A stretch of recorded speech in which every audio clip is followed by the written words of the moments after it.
what's up, guys? It's Tom Clark over at TFC MMA. We're here to break down UFC Vegas 70. Super excited about this card. A great fight night. Got several very entertaining fights. We have a main event that's going to be a guaranteed banger. Two guys with a lot of power in their hands and who like to finish fights early. We have the return of Tatiana Suarez, and just overall, a very great fight card. I feel like this one's been slept on a little bit because everyone's looking ahead to, obviously, next week we have John Jones, Cyril Gane. After that, we have Marab versus Jan. So many great cards coming up. I feel like this one's kind of flown under the radar, but I'm just as excited about this one as I am a lot of these ones we got coming up, because I think there's a lot of entertaining fights here and a lot of ones that have there are 8 fights here that could be fight of the night. There are 8 different guys that could get performance of the night. There's just so many people who put on entertaining fights here.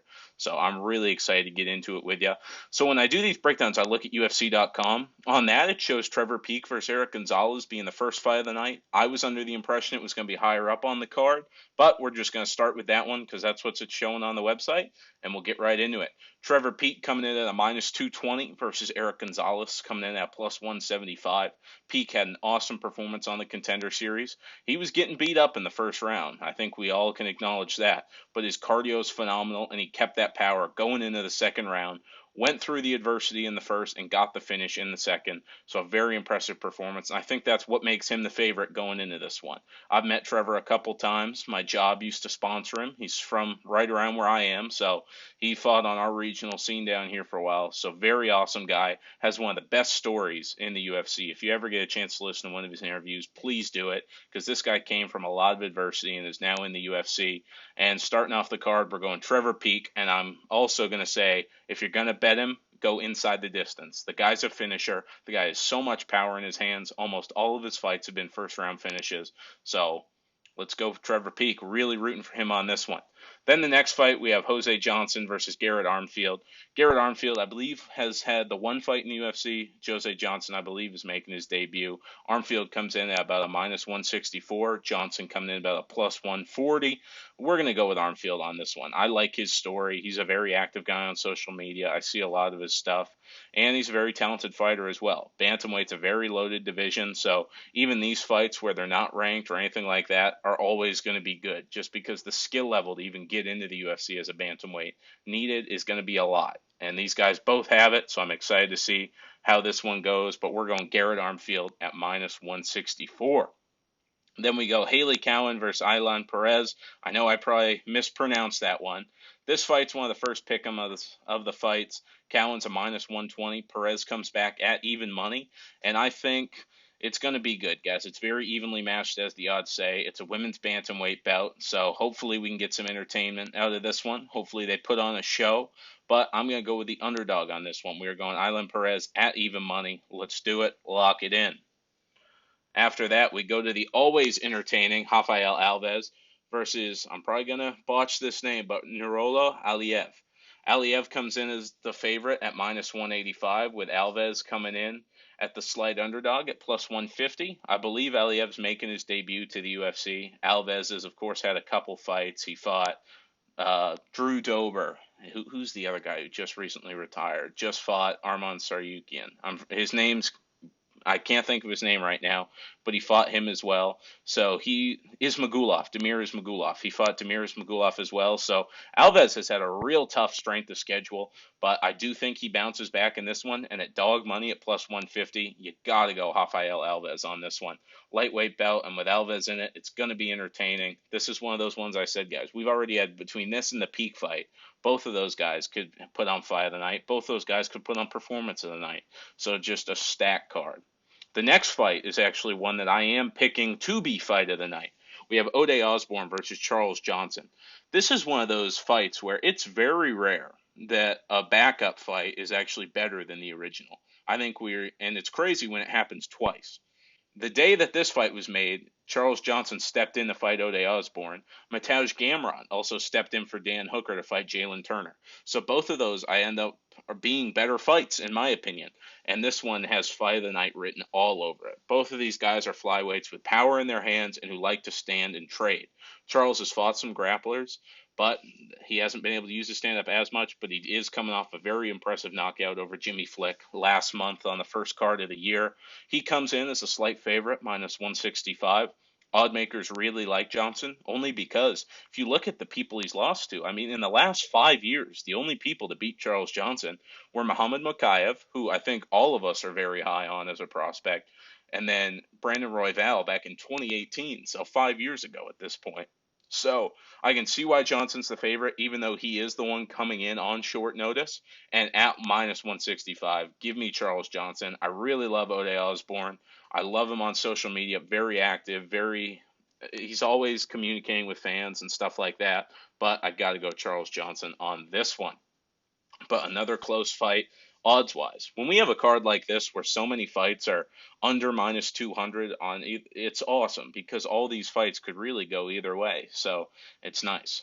Segueing that, the next fight is one the odds makers do not think could go either way. Joe Selecki coming in at minus 625 versus Carl Deaton. I believe Deaton is making his UFC debut, and obviously Joe Selecki is a guy with a lot of talent at lightweight. So at minus 625, I don't even think I need to give a full explanation on this one. We're going Joe Selecki.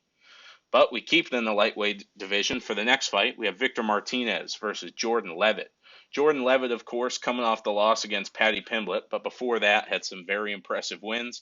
And he's going up against Victor Martinez. This is another fight with pick'em odds. Levitt's minus 115, Martinez is minus 105. And at that number, I got to go Jordan Levitt on this. Stand-up's all right. His grappling's good. So I'm excited to see it, and I think Levitt gets the W. After that, we got Gabriel Fernandez versus Jazz Davicius, and Davicius comes in at about a plus 111. Versus Gabriel Fernandez coming in about a minus 130. I believe Fernandez is making her debut. Davicius obviously came off the Contender Series, but let's go with the favorite on this one. Let's go Gabriel Fernandez. And now we break into the main card. A lot of great fights on this one, and all of these should be pretty entertaining, so I'm excited. To kick off the main card, we got two Canadian boys going at it. We have Johan Lainus versus proper Mike Malott. Lainus coming off a fight that he did get the win back in July, but I think a lot of people thought he lost. It was a split decision win against Darian Weeks, and a lot of people thought Weeks won that fight. Whereas Mike Malott is coming off a very impressive knockout finish against Mickey Gall. I was in the arena that night when Malott did that, and between the knockout and one of the best, heartwarming post-fight speeches you'll ever hear, I got to go with Malott on this one, especially at minus 215 odds. Malott's got a lot of power in his hands. He knocked Mickey Gall out, going back to the fence, caught him with one, knocked Mickey Gall clean out. So very impressive performances last time out, whereas Lainus' last time out was not so great. And even though Lainus is kind of enticing odds at plus 185, I got to go Mike Malott on this one. So give me Mike Malott at minus 215, and this fight will not go the distance, in my opinion. I don't see a way where this fight goes all 15 minutes, but I've said that about many fights before and been wrong. So take my words with a grain of salt. As we go into the next fight, we get Montana De La Rosa versus the returning Tatiana Suarez after years away from the octagon. Kind of an uncrowned champ at 115. A lot of us thought she had female championship potential written all over her. A lot of people are calling her the female Habib. Her wrestling is some of the best we've seen in women's MMA. She just had a way. She out-wrestled Carla Esparza and made it look easy. And Carla Esparza is one of the best women's MMA wrestlers out there. So Tatiana Suarez, knowing that, comes in at minus 750. This bout is at flyweight. She did say yesterday she will be returning to strawweight after this, but just wanted to give her body an easier time getting back in the octagon. Didn't want to have to do a cut or anything like that. And I think at minus 750, she's a parlay piece. It's not one you can bet straight out on someone coming back after several years away at those kind of odds. So it's very tough to just put a straight bet on her, but definitely a parlay piece, and I do think she gets it done, definitely inside the distance as well. I think Tatiana wants to come back, put on an awesome performance, because if she does that and then goes back down to 115, with the win she already has on her resume, she's not that far off from a title shot. And who wouldn't want to see Tatiana Suarez, this phenomenal wrestler, so strong, such great control, against someone like Zhang Wei Li, who's really worked on her wrestling and is so explosive on the feet. That fight entices me. Amanda Lemos entices me. So every MMA fan loves Tatiana Suarez because how good and how talented she is. And I love to see it. I just checked the second book too, and Tatiana's now at minus 825. So that's just crazy. But hey, it is what it is. She has the talent to deserve that kind of number. And like I said, I wouldn't bet straight out on it, but definitely some parlay piece. Or also, if you want to do Suarez inside the distance, that also is enticing to me as well.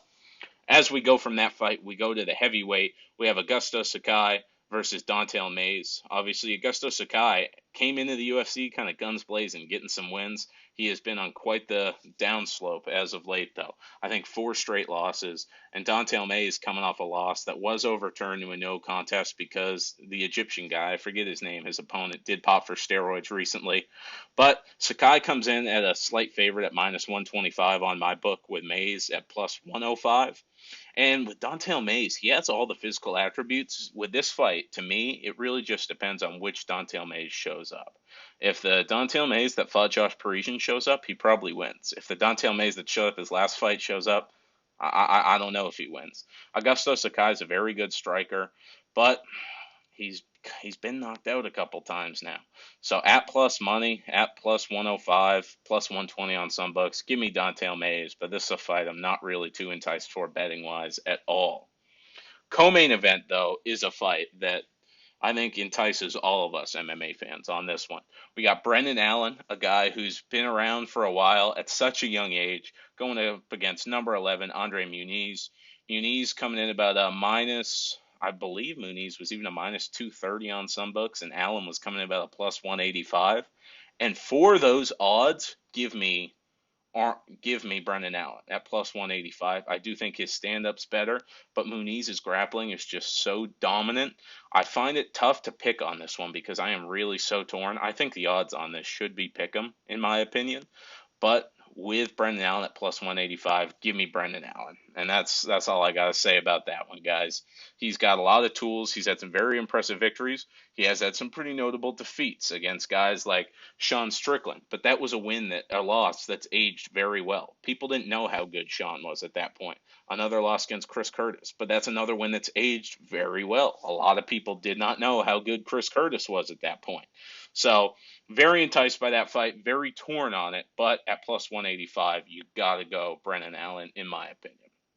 And after all the breakdowns, we finally get to the main event, the light heavyweight bout, Nikita Krylov, number 6 versus number 8, Ryan Superman Spann.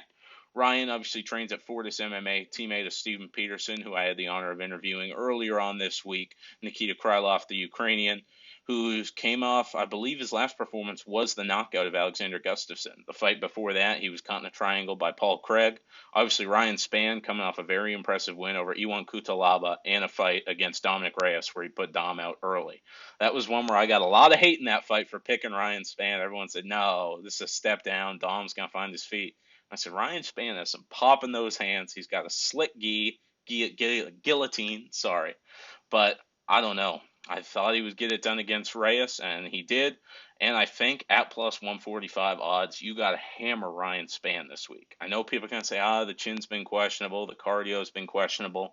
I think Krylov, as much as he's very talented, his fight IQ is not there. We saw that against Paul Craig. I mean, you're beating up Paul Craig. Why jump in his guard when you know he has one of the slickest triangles out there? And between Ryan Spann's power in his hands and that slick guillotine he has, give me Ryan Spann. I think Ryan Spann will finish the fight as well. So there it is, guys. Great card. Super excited for it. But very high on Spann, very high on Trevor Peek, very high on proper Mike Malott. So those are just a couple of the guys I'm very excited about here. And then next week, we got the return of the GOAT, John Bones Jones. Maybe I'll be even doing this video in Vegas. I fly out to Vegas next Thursday, so maybe I'll wait till Thursday to do my video for that card after I hopefully meet a couple of the guys on it and such. But hope y'all have a great rest of your weekend. Enjoy the fights. We got this. We got Bellator. We have PFL. We got one. We got everybody going. And as much as I hate the clown show that is Jake Paul, he's fighting Tommy Fury on Sunday. So that'll be some more entertainment for all of us combat sports fans. So enjoy the weekend, guys, and let me know what you think of the picks, which ones you disagree with, which one you agree with. I love getting input in, and I'm always down to change my mind.